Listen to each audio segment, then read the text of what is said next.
ہماری اگلی منزل ڈبری ٹاپ تھی۔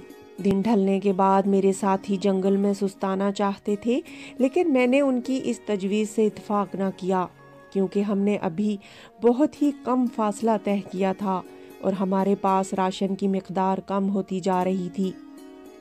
چنانچہ میں نے اندازہ لگا لیا کہ جب تک ہم اپنے سفر میں روزانہ نسبتاً زیادہ فاصلہ نہ طے کریں، ہم منزل پر نہیں پہنچ سکیں گے اور راستے میں ہی مر کھپ جائیں گے۔ میرا نام ہے صنم شہزادی اور آپ سن رہے ہیں سری نگر جیل سے فرار کی کہانی۔ ہم اپنے ساتھ خورد و نوش کا سامان صرف 4 دن کا لے کر چلے تھے، جس میں سے 2 دن کی خوراک خرچ ہو چکی تھی۔ چنانچہ برف پر ستاروں کے کرنوں سے پیدا ہونے والی روشنی میں ہم نے چوٹی کی جانب اپنا سفر جاری رکھا۔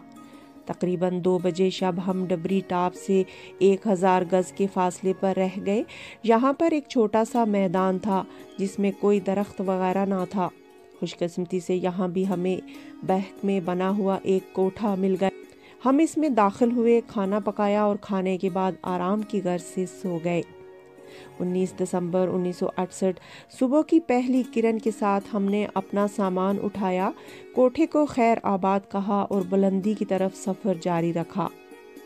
ہم ڈبری ٹاپ پر پہنچے تو سورج چمک رہا تھا اور ہمارے سامنے دور دور تک پھیلی ہوئی برف پوش چوٹیاں چاندی کی طرح چمک رہی تھی۔ ڈبری ٹاپ عبور کرنے کے بعد ہم ایک سطح مرتفع میں آ گئے۔ ایسی جگہ کو کشمیری زبان میں سنگر مال کہتے ہیں۔ صبح 10 بجے کا وقت تھا۔ ہم ایسے مقام پر تھے جہاں سے تھوڑی دور اور جانے کے بعد وادی ہماری نظروں سے اوجھل ہو جاتی۔ ہم یہاں تھوڑی دیر کے لیے رک گئے۔ میں نے وادی پر ایک آخری نگاہ ڈالی۔ سورج ہمارے سر پر تھا، لیکن جب میں نے وادی پر نظر ڈالی مجھے وہاں کچھ نظر نہ آیا، کیونکہ اس مقام سے ہزاروں فٹ نیچے گہرے بادلوں نے سارے علاقے کو ڈھانپ رکھا تھا۔ ان کی وجہ سے میں اپنی اس دل فریب اور حسین وادی کو ایک نظر نہ دیکھ سکا، جس کی آزادی کے لیے میں نے اپنے آپ کو جان جوکھم میں ڈالا تھا۔ ہم سطح مرتفع سے آگے روانہ ہوئے۔ اب جو سفر درپیش تھا اس میں کہیں ڈہلوانے تھیں، کہیں چھوٹی موٹی چوٹیاں اور کہیں چٹانوں پر سے گزرنا تھا۔ خوش قسمتی سے یہ سارا علاقہ دھوپ کی براہ راست زد میں تھا۔ موسم صاف ہونے کی وجہ سے رات کی خنکی نے برف کی بالائی سطح کو سخت کر دیا تھا۔ اس طرح اب ہمارے لیے برف میں دھنسنے کا خطرہ کم ہو گیا تھا۔ میں اس صورتحال سے بھرپور فائدہ اٹھانا چاہتا تھا اور زیادہ سے زیادہ سفر طے کرنا چاہتا تھا۔ دن کے 2 بجے کے قریب ہم سطح مرتفع کے کنارے ایسے مقام پر پہنچے جہاں سے آزاد کشمیر کی جانب پہاڑی چوٹیوں کا ایک سلسلہ شروع ہو جاتا ہے۔ اس سطح مرتفع کی بلندی 14,000 فٹ ہے۔ یہاں سے قاضی ناگ کے کوہستانوں کے کئی سلسلے مختلف اطراف میں پھیلے ہیں اور ان میں کئی نالے پھوٹ کر دریائے جہلم یا دریائے کشن گنگا، دریائے نیلم اور دریائے پوہرو میں جا گرتے ہیں۔ ان نالوں کی تعداد 7 یا 9 ہے۔ سطح مرتفع کا آس پاس کا علاقہ جنگلات سے بالکل خالی تھا اور ہمارے سامنے سب سے بڑا مسئلہ اس گنجے پہاڑی سلسلے کو عبور کر کے شام پڑنے سے پہلے کسی جنگل میں پہنچنا تھا تاکہ رات گزارنے کا کوئی بندوبست ہو سکے۔ میں نے نیچے نگاہ دوڑائی تو بائیں ہاتھ ایک جنگل قریب تر نظر آیا۔ ہم نے اسی کی طرف پڑھنا مناسب سمجھا۔ اترائی بہت تیکھی ہونے کی وجہ سے انتہائی دشوار تھی۔ ہم نے سیدھا نیچے اترنے کے بجائے ترچھی سمت میں قدم جما کر اترنا شروع کیا۔ ہم نے ایک دوسرے کے مابین 15 سے 20 گز کا فاصلہ رکھا۔ ایک جگہ پر میر احمد اپنا توازن کھو بیٹھا اور پھسل کر دور تک برف کی سطح پر لڑکھتا چلا گیا۔ مجھے وہ منظر اب تک یاد ہے۔ میں اپنی بھاری لاٹھی کو برف کے اندر دبا کر اس کے سہارے خود ایک چٹان کی مانند کھڑا ہو گیا تاکہ میر احمد کو سہارا دے سکوں، جو کہ میرے پیچھے لڑکتا چلا آ رہا تھا۔ بڑی مشکل کے ساتھ اس خطرناک اترائی کو عبور کر کے ہم ایک ایسے علاقے میں پہنچ گئے جہاں سے ایک نالا پھوٹ کر گہرائیوں میں جا گرتا تھا۔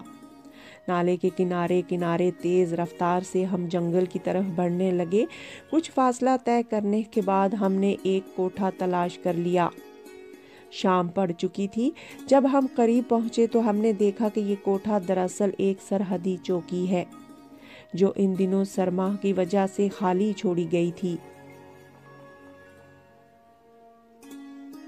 ہم نے چوکی کی تلاشی لی۔ اس میں ہندی میں لکھے ہوئے چند خطوط اور ڈالڈا کے خالی ڈبوں کے سوا کچھ نہ ملا۔ تاہم اس سے یہ اندازہ ہو گیا کہ یہ بھارتی فوج کی چوکی ہے اور اب ہم حد متارکہ جنگ کے قریب آ چکے ہیں۔ جس نالے کے کنارے ہم سفر کر رہے تھے وہ نیچے جا کر مقبوضہ کشمیر کے اوڑی علاقے میں جا گرتا تھا۔ یہاں کچھ کھانا تیار کرنے کے بعد ہم نے آرام کیا تاکہ اگلے دن تازہ دم ہو کر سفر جاری رکھ سکیں۔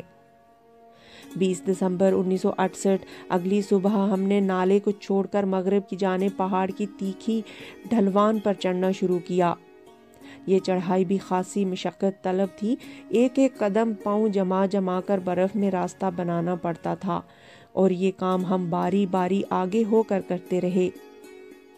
سارے دن کی محنت شاقہ کے باوجود ہم اس روز پہاڑ کی چوٹی پر نہ پہنچ سکے۔ پہاڑی سفر میں بارہا ایسا ہوتا ہے کہ آپ تھکا دینے والے سفر کے بعد ایک چوٹی پر پہنچ جاتے ہیں تو آگے ایک اور چوٹی سر نکالے کھڑی ہوتی ہے اور یوں یکے بعد دیگرے کتنی ہی چوٹیاں آخری چوٹی سمجھ کر سر کرنی پڑتی ہیں۔ ہم نے پہاڑ کے جنگلات پر مشتمل حصہ غروب آفتاب تک طے کر لیا اور ایک چوٹی پر ایک بڑی سی چٹان کے سائے میں رک کر آرام کرنے لگے۔ ہم نے بھوج پتر کا ایک پودا کاٹ کر آگ جلانے کا بندوبست کیا۔ بھوج پتر کی چھال ہلکے بھورے رنگ کے بہت عمدہ اور صاف کاغذ کی تہوں جیسی بنی ہوتی ہے۔ ہمارے پاس راشن قریب الاختتام تھا، چنانچہ ہم نے بچے کھچے چاول، ستو اور چائے کی پتی ایک ساتھ ابال کر اس میں نمک ڈال دیا اور اس طرح جو وہ سفر کی تھکان کی وجہ سے ہمارے لیے نعمت غیر مرتکبہ سے کم نہ تھا۔ اگرچہ ہم نے آگ جلا رکھی تھی لیکن شدت کی سردی کی وجہ سے ہم سو نہ سکے۔ ہم اگر اپنا رخ آگ کی طرف کرتے تو پیٹھ یخ بستہ ہونے اور اگر ہم پیٹھ آگ کی طرف کرتے تو جسم کا سامنے کا حصہ یخ بستہ ٹھنڈی ہواؤں سے اکڑنے لگتا۔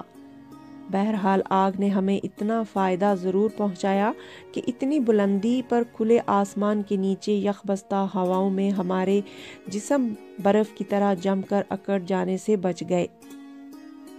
21 دسمبر 1968 اگلی صبح سورج نکلنے کے بعد ہم نے اپنا سفر شروع کیا۔ دوپہر تک ہم سیدھی چڑھائی چڑھتے رہے۔ اس کے بعد شمال مغرب کی طرف رخ موڑ لیا۔ یہاں سے ہمیں ایک گلی کے راستے اس پہاڑ کو عبور کرنا تھا۔ بسا اوقات ہمیں بالکل سیدھی استادہ چٹانوں پر چڑھنا پڑتا اور بعض اوقات چٹانوں سے بچنے کے لیے لمبا چکر کاٹ کر آگے بڑھنا پڑتا۔ 2 بجے سہ پیر ہم گلی کے دامن میں پہنچ گئے۔ ہم اس سے کہیں پہلے یہاں پہنچ گئے ہوتے اگر راستے میں چھوٹا سا حادثہ پیش نہ آتا۔ دوران سفر ایک جگہ میرا پاؤں پھسل گیا اور میں لڑکھتا ہوا نیچے نالے میں گر پڑا۔ میرے ساتھی افتاؤ خیزاں مجھ تک پہنچے اور بڑی مشکل سے مجھے واپس اوپر لے آئے۔ اس حادثے میں میرا ہاتھ ایک چٹان سے لگ کر زخمی ہو گیا، لیکن چونکہ یہاں کا درجہ حرارت نقطۂ انجماد سے بھی کم تھا اس لیے زیادہ خون نہیں بہا۔ ہم نے بلندی کی طرف سفر جاری رکھا یہاں تک کہ ہم اس ٹیکری تک پہنچ گئے جس کو ست سری کہا جاتا ہے۔ یہاں سے 7 نالے پھوٹتے ہیں جو بعد میں پھیل کر کچھ تو آزاد کشمیر میں چلے جاتے ہیں اور کچھ مقبوضہ کشمیر میں۔ ٹیکری پر پہنچ کر ہمیں ایک اور سطح مرتفع کو عبور کرنا۔